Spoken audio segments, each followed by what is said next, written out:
Cinema Classics is brought to you by the Gateway Film Center at the South Campus Gateway at 1550 North High Street. Further details and showtimes are online at gatewayfilmcenter.com. Cinema Classics is produced by John DeSando and Johnny DiLoretto. Listen to the shows online at wcbe.org. I'm John DeSando. And I'm Johnny DiLoretto, and this is Cinema Classics. It is. And we are at the Gateway Film Center, John. And by the way, Yeah. are we going to have a series? You know what? Cinema Classics is back and better than ever. It was never gone. It was just ignored. Yes, it was ignored and then, died a slow death, but now we've resurrected it. This is really exciting because not only is Cinema Classics, our film series, back at the Gateway Film Center, but we're going to do a little something different. This time we're going to have a brunch component. So on Sunday, March 2nd, you can come in, you can have brunch in the torpedo room. We'll be there. And then at 2 p.m. we will kick off, we will reboot Cinema Classics with a screening of Goldfinger. Oh, what better. Now, what time should people come? Brunch starts at noon, movie starts at 2. All right, good. All right? It's Yeah. $15 for the brunch and the movie, just $7.50 for the movie. Oh, yeah. Now, for James Bond, well, we had Dr. No before this, we had From Russia with Love, but when you got to Goldfinger, it was, for me, the gold test. Well, it was number 3. It was number 3 in the series, and for Bond, over the years, the third film in each of the Bond actors' filmographies has always been the biggest. Get out. The biggest hit. You know that. So, I know, what do you mean? I know it. Everybody knows that. So listen to this, okay? So you have Sean Connery. Dr. No makes a little bit of a stir. Okay, yeah. it From does. Russia with Love is a really tight little spy picture, but Goldfinger, number 3, was the one that married the gadgets to the tone and the ironic quips. The bad guy? The bad guy, the villains. There's it nobody all came better than together in this perfect nugget of a film. Nugget. I didn't even mean that, but like a gold nugget. Do you think? Can you no, name? hold on. Can you name What? a better female? Then Pussy Galore? Right. No. No. No, she's great. Honor Blackman is great. Oh. She's beautiful. Yeah. She's smart. She's a handful. And he doesn't control her completely. Right. So she's Yeah. better than any of them. You were going to say, I'm I sorry. was just going to say that, Roger Moore stumbled out of the gate in his first 2 outings as James Bond, but his third movie was The Spy Who Loved Me. The iconic ski jumps over the cliff and the parachute opens and it's the Union Jack flag. That was his biggest success up until that point. And then, I could go on and on, but Skyfall was Daniel Craig's third film. Was it the third? All It right. is his third outing and the best. Well, back to Goldfinger, which Yeah. people are going to be able to see on Sunday. There's something very special about it. I think you said it establishes the gold standard for Bond series. Sure. And I don't think Sean Connery has ever been better with those one-liners. And our job as the bad guy really impresses me. Unforgettable. Yeah. But Gert Frobe is even more memorable. Yeah, something that I just learned for the first time is that Gert Frobe, his English was terrible. And so all his lines are dubbed by another actor. Is that right? Yeah. I didn't know that, but that's really interesting. Mhm. No, Mr. Bond, I expect you to die. I know it. Yeah, I always thought that was Gert Frobe singing, and clearly it was not. One of the most memorable lines in all. Do you expect him, Bond, as the laser beam is going It's going to sever him in half from the crotch up. Right, he's going to hit his most important weapon. That's right. and he asks him, just to repeat that, Bond says to Goldfinger, do you expect me to talk? No, Mr. Bond, I expect you to die. Yeah, it's classic. It's great.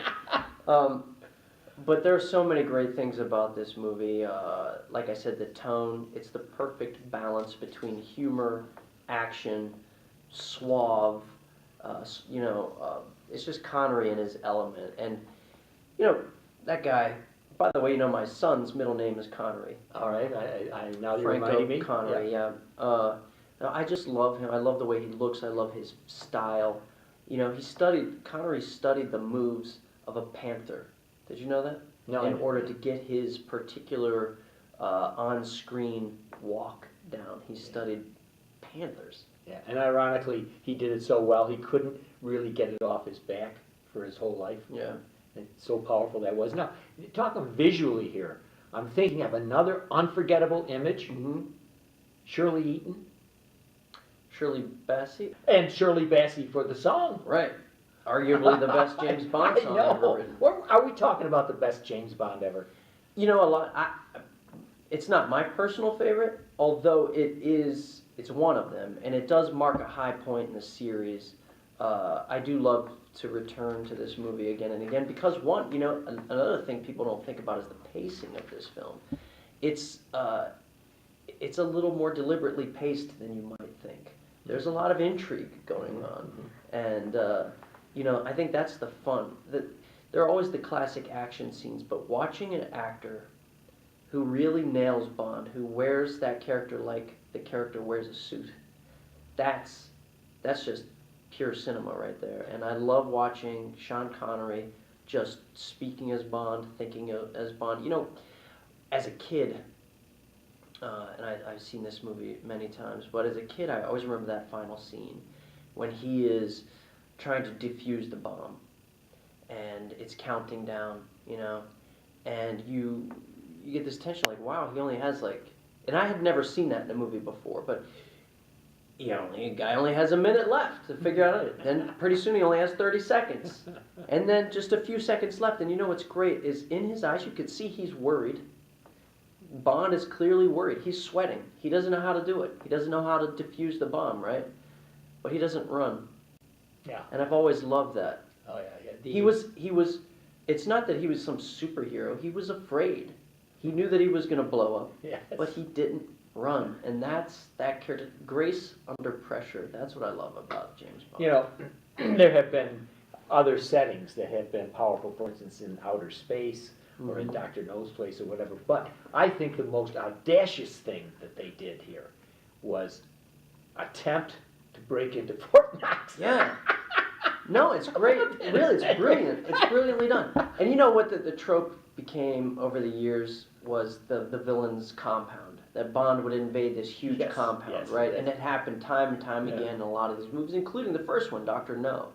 But Goldfinger turns that on its head.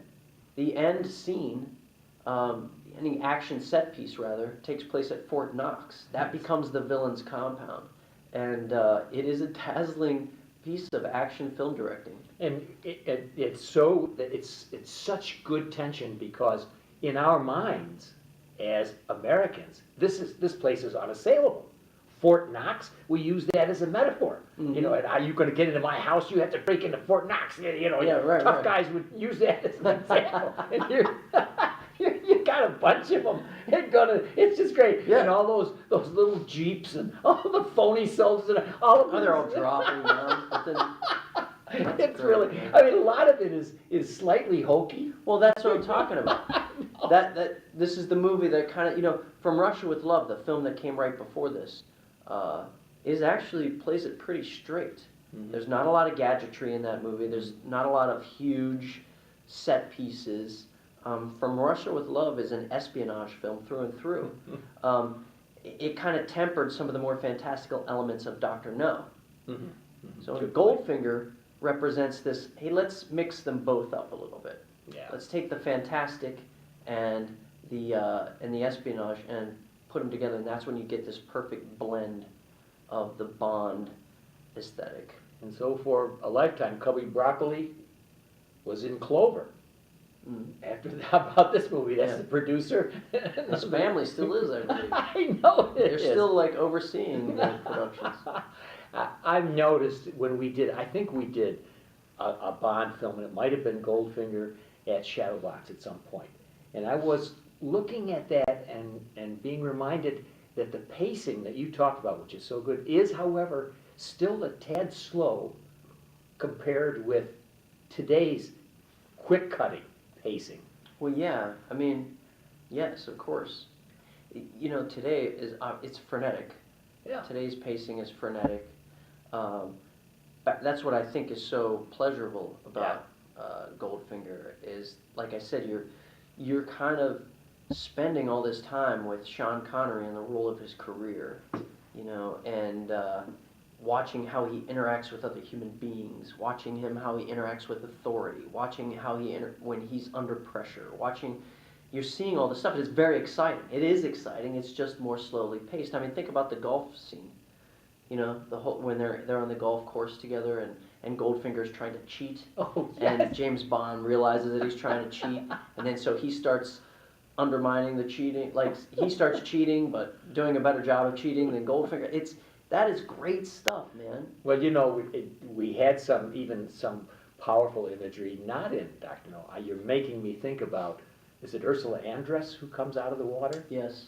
And which one is that? That's Dr. No. Dr. No, yeah. Mm-hmm. And that kind of set the tone for the Bond girl. Now, Right. I don't think recently that the ladies have been quite as visually beautiful or as cunning or Well, as not- stupid in some Certainly not as memorable. Although I think that Eva Green as Vesper Okay. in Casino Royale. Yeah, because I think she is. All right, she's good. stunning. She's a great foil to Daniel Craig's Bond. But actually, physically speaking, Daniel Craig is the new Bond girl. You know when they echo good. that shot of Ursula Andress walking out of the water Right. in Casino Royale with Daniel Craig Coming walking out of the water.